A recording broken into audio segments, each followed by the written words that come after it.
I'm Ken Moody. Welcome to this week's edition of Ken Moody Hunting TV.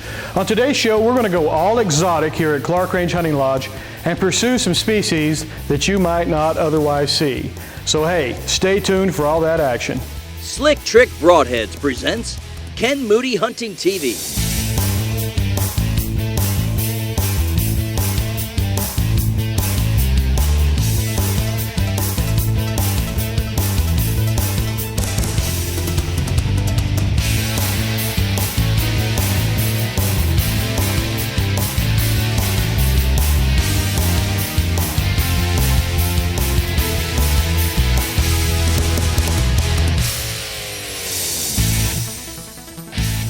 Ken Moody Hunting TV is brought to you by Slick Trick Broadheads, Elite Archery, North Fork Technologies, True Fire Releases, Vapor Trail Archery, Gunner's Taxidermy, Fauna and Flora Custom House Brokerage, and Ken and Paul's Family Steakhouse.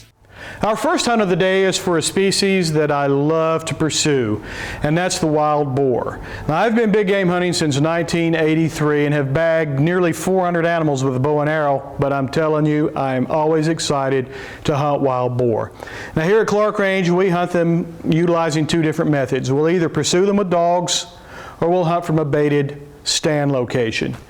Now, on this hunt, I opted to hunt from a tree stand over a bait station. It was an established station that we had permanent ground blind set up on, but I got up in my tree stand because I was filming myself and I wanted to get a tree stand perspective on this hunt. Plus, I wanted to get above the wild boar's nose because they have a keen sense of smell.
Yes, I've been sitting there for 4 hours.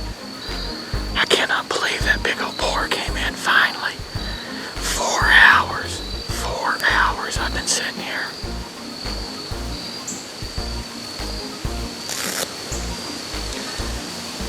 This is a really good spot. I'm up in a tree stand about 20 feet up over this old bait pile that we've kept hot for, I don't know, 2 years. This is one of the places we always bait. And I got out here at 2:30 because it's kind of a rainy day. And I've been sitting, man, it's almost 6:30, it's getting close to dark. And I've been sitting here forever, it seems like. And finally came in. I heard him down here in the water. He's wallowed down in the water before coming in. And he moved in, and he moved in, and he moved in. And finally he gave me a good close shot. And you see, he went over here and collapsed, stone dead, 10 yards from where I shot him. So yes, I'm fired up, man. That was cool. That was a lot of fun. You know, I own this place, and I don't get out and hunt as much as I should on my own place, but when I get a chance, man, I'm out here doing it, and that was great. I hope you enjoyed it as much as I did. So I'm gonna get down now out of the tree and go over here, and we'll take a look at this fine boar. All right. Standing here in the mighty Clark Range cooler. Just got the old hog in. I'm gonna let him hang tonight and get him outside for some good pictures tomorrow. Man, this is one fine wild boar. You see, he's got the classic wild boar look: long nose, long snout, small ears, big heavy shoulders, small in the rear end. This is truly one fine wild boar. I'm very happy with him.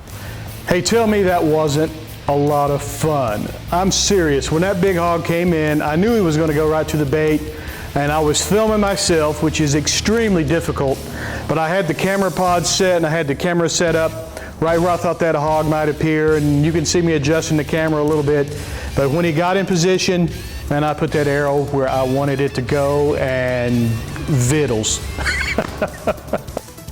We'll be right back with more Ken Moody Hunting TV. Next, we're going to pursue a Corsican ram. Now, what's a Corsican ram? Well, it's one of the many species of exotic sheep that exist on game preserves and game ranches throughout the United States. Now, these sheep will never compare to hunting a North American wild sheep. I'm not even trying to make that comparison, but they are a lot of fun. They offer an exciting off-season challenge. They're a good tune-up hunt for any other, serious big game hunting you're going to do. And like I said, they're just a lot of fun. And I had a lot of fun pursuing this one. Had my wife Cindy filming for me. So let's take a look at this exciting Corsican ram hunt. We just spotted some really nice sheep just up here on the crest of the hill, just kind of feeding and browsing around. It's about the middle of the day when they like to stir. We're going to ease up here through the woods, and this opens up right on the edge of the woods. It opens up into a small little pasture. We're going to ease up over there and see if we can get in on one of those really good Corsicans. But man, there's a great Texas doll, nice black Hawaiian up here, and a really good Corsican I've already spotted, as well as some other sheep, but I have no idea what's there until we get a little closer. But we're going to sneak up here and see how close we can get and try to take us a real nice Corsican. Okay, we snuck up the mountain. Those rams are just up here grazing. We're going to sneak a little further because this thing goes up and it dips down. I'm going to come across and see if we can get on a nice Corsican. So, shh. Let's see what we can do.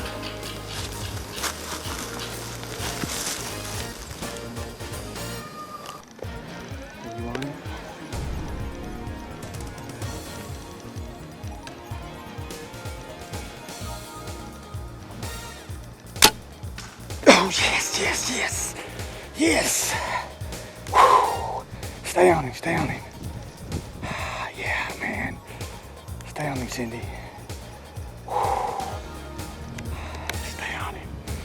Man, what a big, huge Corsican ram. Can you believe it? Whew. Oh, he's gonna go down right there, I'm telling you. Whew. Oh, yes.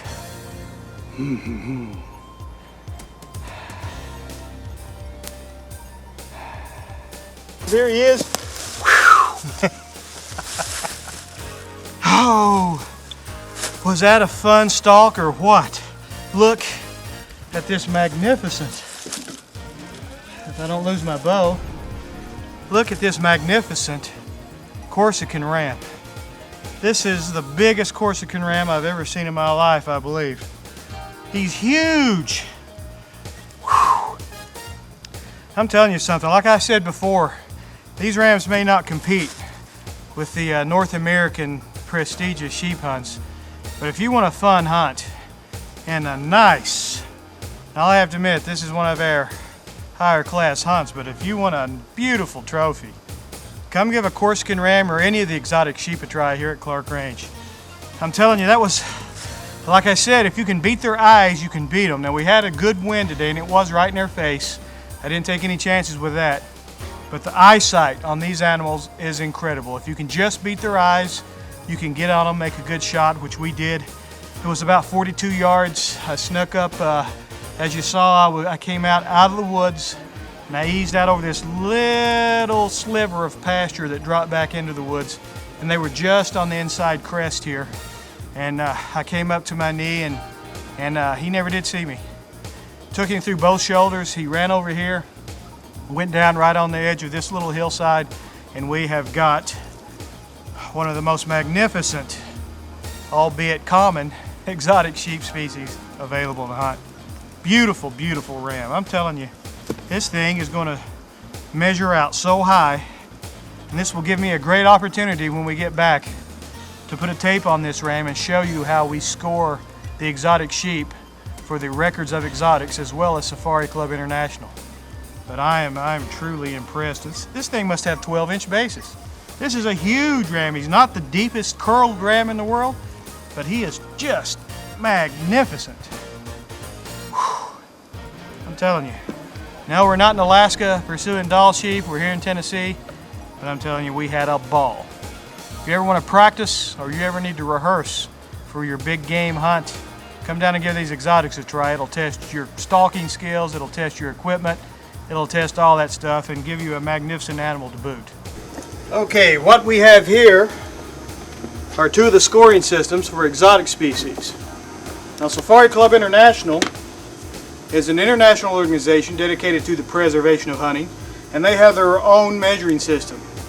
I'm a measurer for SCI, and I predominantly use this system when scoring African game. But for exotic species, we also have the Records of Exotics, which is a record book that is produced every 4 years and basically annotates all the accomplishments of the mighty exotic hunters around the country. What I'm going to do today is show you how we measure a ram, since we took such a huge Corsican for the Records of Exotics, and I guarantee you this thing's going to make the book, guaranteed. Now in SCI they call these rams hybrid rams. So the Texas Dall, Black Hawaiian, Corsican, they would all fall under the hybrid ram method 11 scoring system utilized in SCI. But hey, that's just another reason, you know, I'm not a big proponent of competition amongst hunters, but if you like to hunt and you like to see how your game fares against other game, then by all means, the exotics have their own measuring systems, their own record books, and it's a lot of fun to just to see where your animal ranks. 55 2/8 on the right horn, 54 3/8 on the left horn. Total of 3, 4, 5, 5, 6, 7, 8, 9, 5, 5, 109 5/8. Gold is 94. So this is really one magnificent Corsican ram. Hey, tell me that was not a big sheep. I mean, I own the place, and I thought, well, let's go over here and see if I can bag a ram, and you know, we'll sneak around and I'll get a shot. But these things have keen eyesight. I was over there all the first day, no luck. All the second day, no luck. Third morning I went over there and I said, I think I got these things figured out. They like to hang in this little wood lot for a while before they move out on the pasture in the late morning. So I came in on the opposite side, and the wind was right and made a nice little stalk and was able to bag a tremendous ram. And listen, like I said, these aren't going to compare to North American wild sheep. There's no way they could, but they are a lot of fun to hunt. Make for an exciting hunt. It's good to bring your child, you know, your son, teach him some field craft, show him how to do some stalking and things like that. But they're a lot of fun to hunt. We've got more action coming up. Stay tuned. Ken Moody Hunting TV. We'll be right back. Okay, this last hunt we're going to show today was a lot of fun for me, and basically because Cindy was filming, and I really enjoyed letting her film these hunts because she's extremely patient. She gets all the shots, she doesn't get excited, and I'm a firm believer that women are better behind the camera than men are, because guys who hunt get excited when the game presents itself, and women are kind of nonchalant. But in this particular case, this American ibex showed up so quickly that she was just torn up. I mean, she was shaking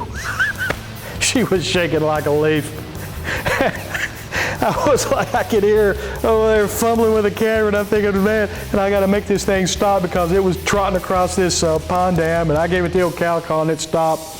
And I just had to hope she was on it, but she got it all together when it counted, and got the thing filmed, because it was just bam, bam, bam.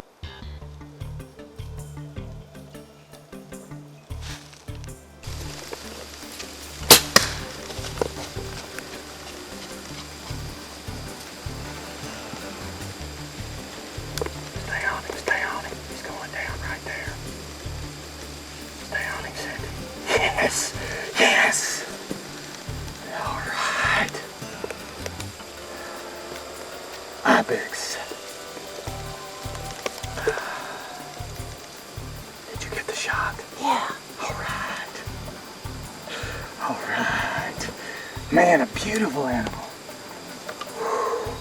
All right, I'm out here with my #1 hunting buddy, my wife Cindy, and she just filmed for me a beautiful, beautiful shot on an ibex.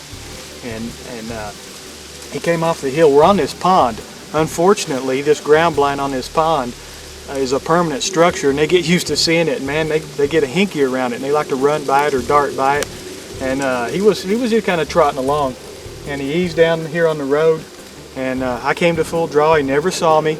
And I gave him that old bad goat sound, and he stopped and turned around and just gave it to me. And I settled the pin in. He wasn't far, about 23 yards, and set old #1 right through him. I'll tell you something. I have killed 2 does and a huge whitetail buck, and now this ibex with the same arrow and broadhead, and it went through him. I'm going to try to find the thing. It's probably over in the next county. Man, it drives those arrows hard. And I'm excited. I tell you, we've been sitting out here for a long time, actually. This is a beautiful ibex. It's an American ibex is what I call them, but some people call them Texas ibex. What originally happened was the ibex, the pure Persian or Nubian ibex that were brought over years ago, they interbred with Spanish goats, and then you get a hybrid. This is as good an American ibex as you're ever going to see.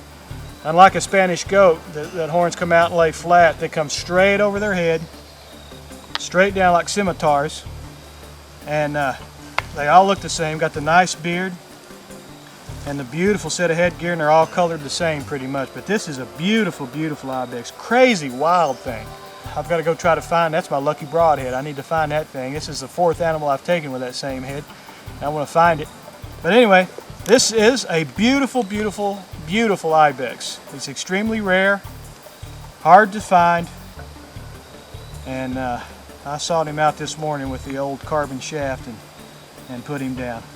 We came in this morning, we'd gone deer hunting earlier this morning. We didn't have any luck, so we came out about mid-morning, sat on the ground blind. I told Cindy we'd come out and see if we could get something on tape, since she's never taped me taking anything. Well, she has. She's got a doe in Alabama. She taped me.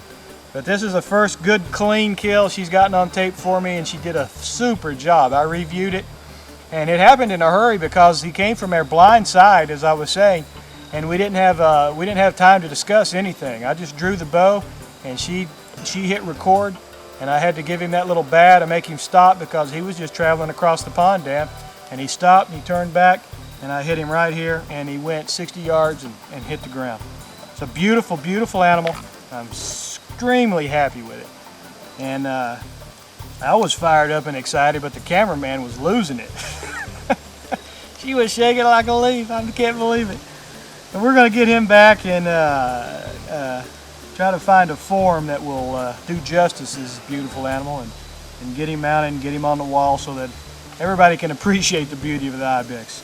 But they're rare animals. They're truly an exotic species for North America, and I'm just so happy that I've got this one. All right, now that was exciting. Like I said, Cindy was torn up on this hunt, and very uncommon for her, but I had a lot of fun with it. But in the end, we did bag a nice American ibex, which is a hybrid species, basically a hybrid of a Spanish goat and a Persian or Nubian ibex. It's an exotic species we have here to hunt in the United States. It's relatively inexpensive, makes for a very unique trophy, and they do have great eyesight, and they are skittish and difficult to hunt, but we had a lot of fun pulling that one off. Well, I hope you've enjoyed today's show, and I hope you've learned a little bit about hunting exotics. And remember, if you're not having fun, you're not doing it right. Until next time, good hunting, and join us again on Ken Moody Hunting TV.